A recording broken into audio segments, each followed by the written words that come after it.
Hello everyone, welcome back. Let's just go ahead and get into what I'm doing today.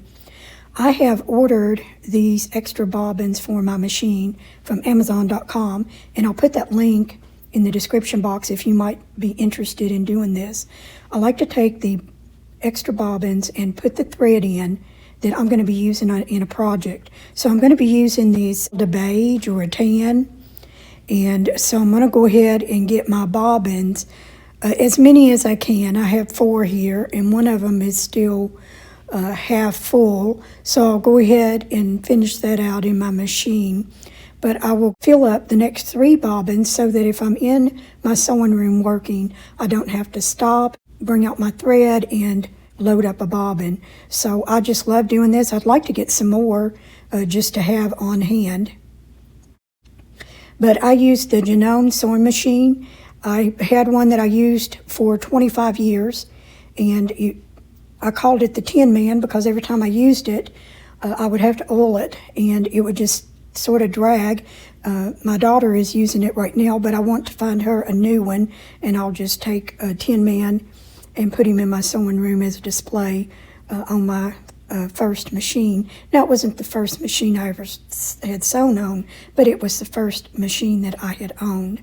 So I'm going to get these bobbins all set up, and then I'm going to do some cutting, and I'll tell you a little bit about what my project is that I'm getting started. When I went to Hobby Lobby to look for some fabric, I thought maybe I wanted something in blue because this Snowman pack has a lot of blue in it, but it's more of a dark grayish steel blue. And then I wasn't sure if I wanted something more of a beige or a white. I don't know, I just kept going back and forth. But I don't think the printed blue floral was going to go with the snowman. And then here was 2 different tans. One with some polka dots, which I almost thought looked like little snowflakes. But I'm not crazy about that tan color. And I keep going towards the one here on the right.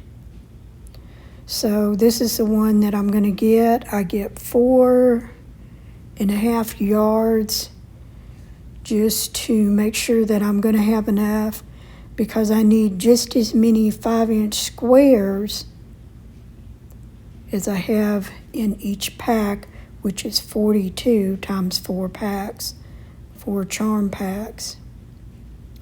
So I need to get all of this 4.5 fabric cut up into 5-inch squares, and then I can start putting my pinwheels together. I will need to cut 168 5-inch squares off of my new fabric here that I got. And I really hope that this is going to come out looking great. And there's not really too much white in this Snowman Gathering 2 charm packs. It's mainly tan and blue. So that's why I picked this fabric. And so let me go ahead and get all of this cut up. And once I get all of this cut up, we're going to make our first pinwheel block. Cut this 4.5 yards of fabric into 5-inch strips, and I'm going to cut off the salvage end, and then I'm going to use this little template that I've got. It's 5.5 square, so this is just so easy to line up on my fabric and cut all of my 5-inch blocks. So let me go ahead and get all of those done, and then we'll start to put our first pinwheel block together. Okay, I've got to move everything over because this table not only is my cutting table, but I also put my machine up here too. So I've got all of my blocks, and these are just some little 2-inch square pieces I had left, and I will cut those up for a scrappy quilt and just put those in my scrap pile. I want to go ahead and I'm going to take one of the solid pieces and one of my print and put them face to face, and then take them to the machine and I'm going to sew all the way around all 4 sides with a 1/4 inch seam allowance. Now I'm going to go ahead and do one of these blocks just to show you what I'm working on my pinwheel, and so later on I'm going to show you how I do a continuing stitch so that I'm not having to pull my thread out and cut it and just make a lot of waste with the thread.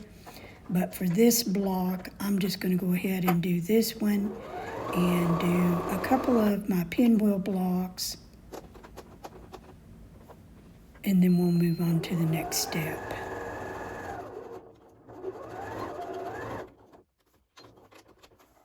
After sewing around all 4 sides with a 1/4 inch seam allowance, I'm going to go ahead and do 2 cuts on this.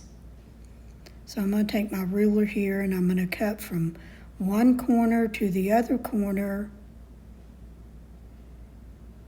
And then since I don't have a large workspace, I'm going to reposition this and then do another cut, and I should have 4 pieces to this block.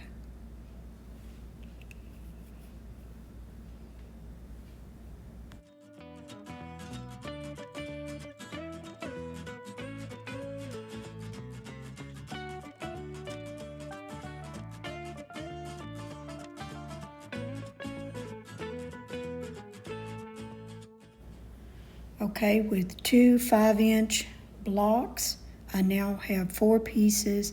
I'm going to take this over to my ironing board and I'm going to iron from light to dark with the crease and the fold of the seam allowance towards the dark side. And I do like to press all of my items. I think they just sew up so much better.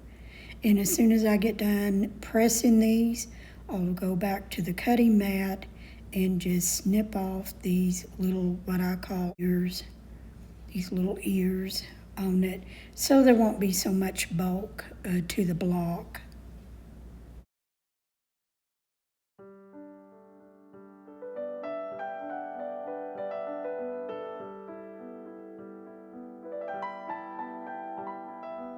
Back over to my cutting mat, I'm just going to use my little rotary blade. You can take scissors and just snip these off, or you don't have to if you really don't want to. I think it just creates less of a bulk on your block that you're creating, because you have a lot of points coming together on this pinwheel block. So I would suggest to go ahead and just cut those off.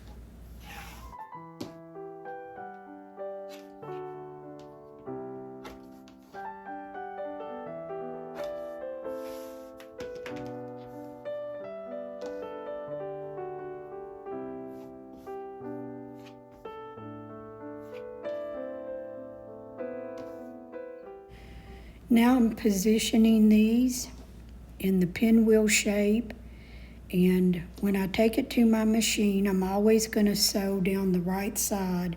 So when I lay my pieces over there, I know that when I pick them up, I am going to do my stitch on the right side of each little block. Then I'm going to press it, I'm bringing it back, and now I have 2 pieces.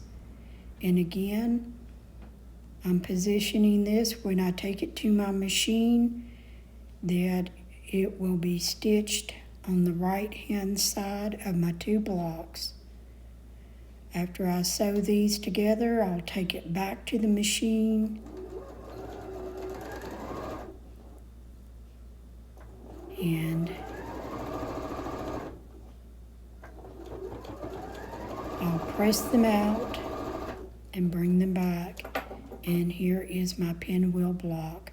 Now I'm working here on another one that's a different color, and all my points come together, and I'm really pleased with that. And I'm just showing you here how I lay my pieces out when I take them to my machine, and I'll always stitch down on the right side of each one as I take it.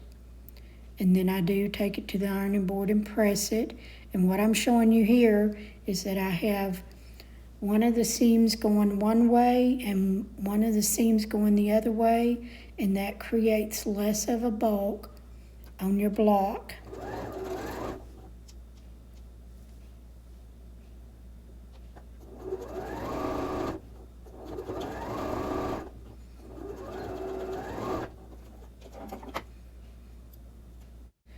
And this is my second pinwheel block.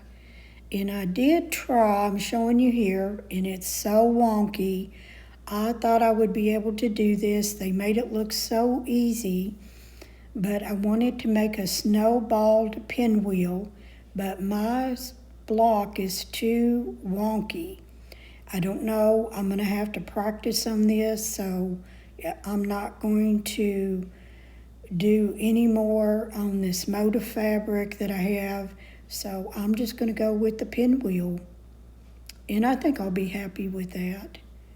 A pinwheel snowman quilt. So I'm going to take each one of these bundles and I'm going to take them to my machine and make sure that they are each face to face, because when I cut that fabric, I cut it folded, so there's a top side and a bottom side. Now I want to show you how I do a continuous stitch. I will stitch all the way around each one, cutting the last one off. And then when I get to the end here, I'm just going to stop, pick up my next block face to face, and going to start all over. That way I'm not wasting any thread any more than I have to. I don't want to stop and pull the thread out and then put it back. And then I showed you at the beginning of the video where I have extra bobbins already wound up, ready to go with my thread for the project. And that's so helpful. When I run out, I just have to get the next bobbin and put that in. So I'm going to go ahead at this point and get all my blocks sewn together. That is 168 blocks. Now I don't know whether I'm going to use all of these on this quilt, but we'll see. Okay, you guys, here is my stack of 5-inch charm pack, and what I need to do now is cut them and sew them in the pinwheel, and then I will lay it out. So be sure and come back in my next video, and I will be laying out my quilt pinwheels in the way that I want to stitch my quilt top together. So I hope you enjoyed part 1 of my pinwheels and snowman quilt, and I'll see you in my next video. Thank you for being here. Thank you for watching. I appreciate each and every one of you, and I'll see you in my next video. Hey friends, just to let you know, I've been working on a couple of Afghan quilts, and this one I now have finished, and this one I just need some more yarn to make it just a little bit bigger, but here is how they look right now.